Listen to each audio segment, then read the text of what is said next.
53வது சர்க்கம். ஹனுமாரின் வாலில் தீயிட்டது.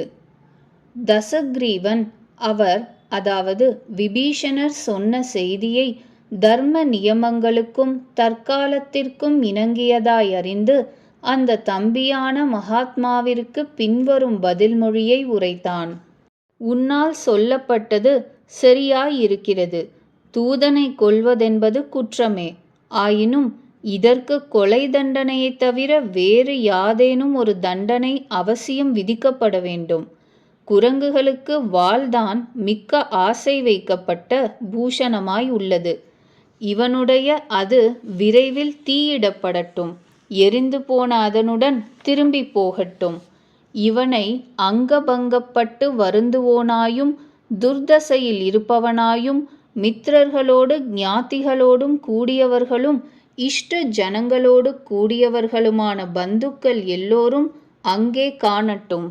பல வீதிகளின் சந்திகள் உள்பட பட்டணம் முற்றிலும் நன்றாய் தீப்பற்றி எரிகின்ற வாளுடனே அரக்கர்களால் இழுத்து கொண்டு செல்லப்படட்டும் என்று இராக்ஷசேந்திரன் ஆக்ஞாபித்தான்.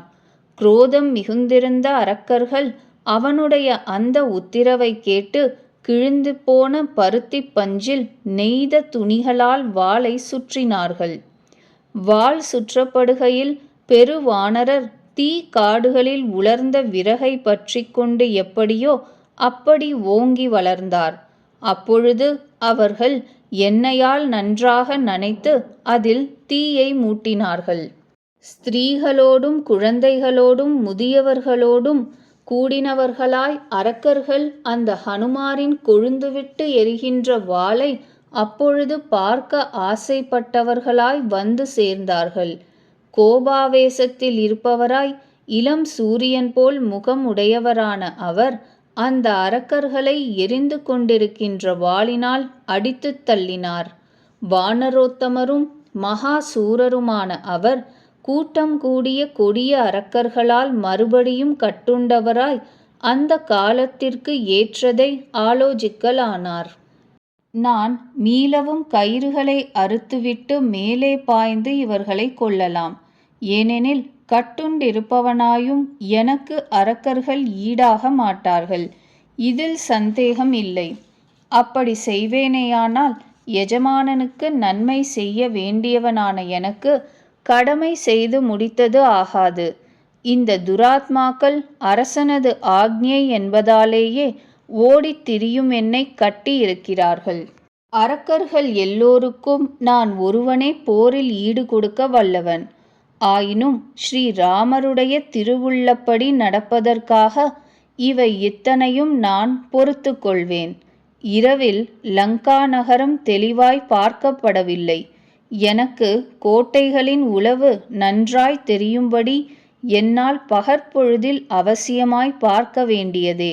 இக்காரணத்தால் இன்னொரு தரம் லங்கை சுற்றி பார்க்க வேண்டியதாகவே ஆகிறது.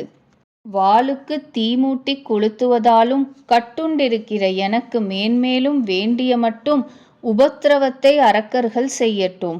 எனது மனதிற்கு ஆயாசம் உண்டாக மாட்டாது.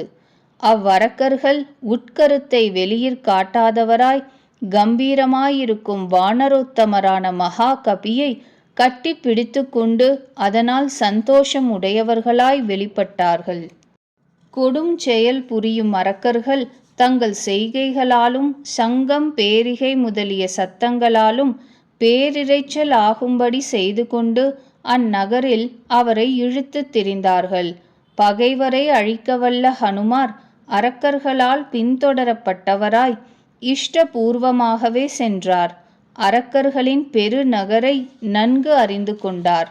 அப்பொழுது வானரோத்தமர் விசித்திரமான விமானங்களையும் மதிலெடுத்து மறைக்கப்பட்ட இடங்களையும் அழகாய் வகுக்கப்பட்ட நார்ச்சந்திகளையும் கண்டு கொண்டார். வாயு குமாரரான வானரர் வீடுகள் அடர்ந்துள்ள வீதிகளையும் 4 புறமும் வழியுள்ள விடங்களையும் அவ்வாறே பெரிய வீதிகளையும் சிறிய வீதிகளையும் அவ்வண்ணமே வீடுகளின் கரடு முரடான சந்துகளையும் மேகம் போன்ற மாளிகைகளையும் கண்டு கொண்டார். சந்திகளிலும் சாவடிகளிலும் ராஜ வீதியிலும் அரக்கர்கள் அனைவரும் வானரரை சாரன் என்று கூச்சலிட்டார்கள். மங்கையரும் வாலிபரும் முதியவரும் வாளிலே தீப்பற்றி எரிகின்ற அந்த ஹனுமாரை அபூர்வ வஸ்து என்பதால் காண விரும்பியவர்களாய் ஆங்காங்கு வெளிப்பட்டார்கள். அந்த ஹனுமாருடைய வாளின் நுனி அக்னி பற்றி எரியவே விகாரமான கலைகளை உடைய அவ்வரக்கியர்கள் அங்கிருந்து ஓடி அந்த அனிஷ்டமான செய்தியை தேவி சீதா பிராட்டிக்கு அறிவித்தார்கள். ஓ சீதே, சிவந்த முகமுடைய எந்த குரங்கு உன்னுடன் பேசிக்கொண்டிருந்ததோ அதே இது தீப்பற்றி எரிகின்ற வாளுடன் கண்டபடி இழுக்கப்படுகின்றது. உயிரை பறித்தது போல் கொடுமையான அவ்வச்சனத்தை கேட்டு வைதேகி சோகத்தால் பரிதபித்து அக்னி தேவனை மனதினுள் நினைத்தாள். அந்த தடம் கண்ணால் அந்த மகா கபிக்கு ஆசிர்வாதம் செய்ய மனம் கொண்டவளாய் ஆனாள். அப்பொழுது தூய்மையுடன் அக்னி தேவனை தாழ நின்று வேண்டிக் கொண்டாள்.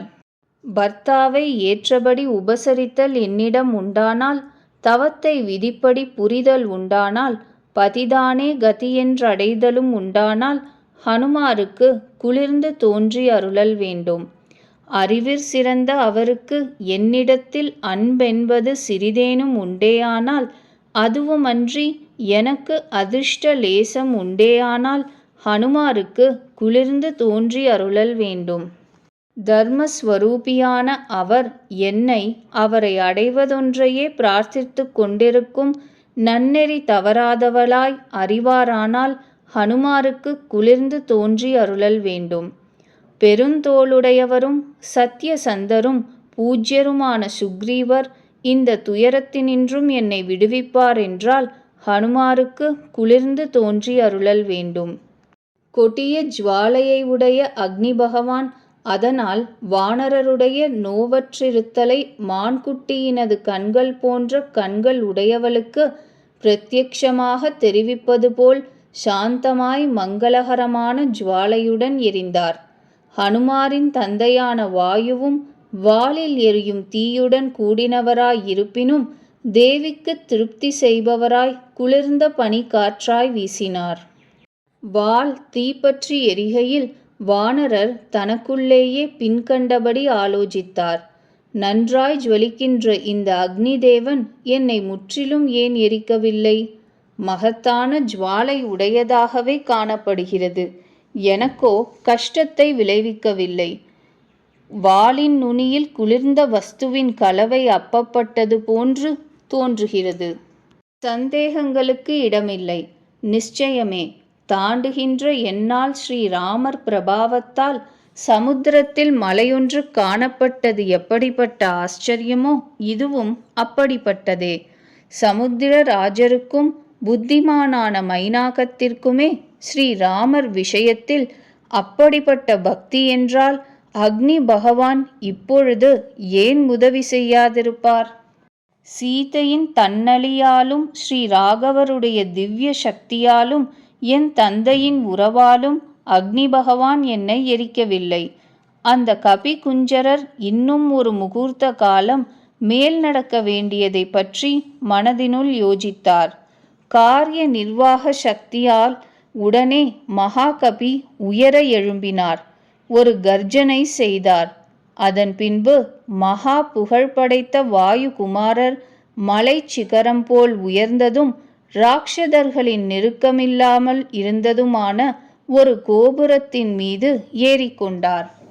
அறிவில் சிறந்த அவர் மலையை நிகர்த்தவராயாகி மறுபடியும் சடக்கென மிகவும் சிறிய உருவத்தை அடைந்தவராய் கட்டுகளை நழுவி விழச் செய்தார். மகா புகழ் படைத்த அவர் கட்டுகளினின்றும் விடுபட்டவராக ஆனார். தோரண வாயிலிருந்த உழல் தடியை கண்டவராயும் மீளவும் மலை போல் பருத்து விளங்குபவராயும் காணப்பட்டார். புஜபலமுடைய அந்த மாருதியார் கருப்பிரும்பு கட்டிச் செப்பனிட பெற்ற அதை பிடுங்கி எடுத்துக்கொண்டு மறுபடியும் அந்த காவலாளர்களை எல்லோரையும் சாகவடித்தார். சண்டையில் உத்தண்டமான விக்கிரமம் படைத்த அவர் அவர்களை கொன்று இன்னும் லங்கையையே பார்த்து கொண்டு வாளிலிட்ட தீயின் ஜுவாலைகள் மாலை மாலையாய் துலங்க கிரண வரிசையுள்ள சூரியன் போல் சோபித்தார். 53வது சர்க்கம் முற்றிற்று.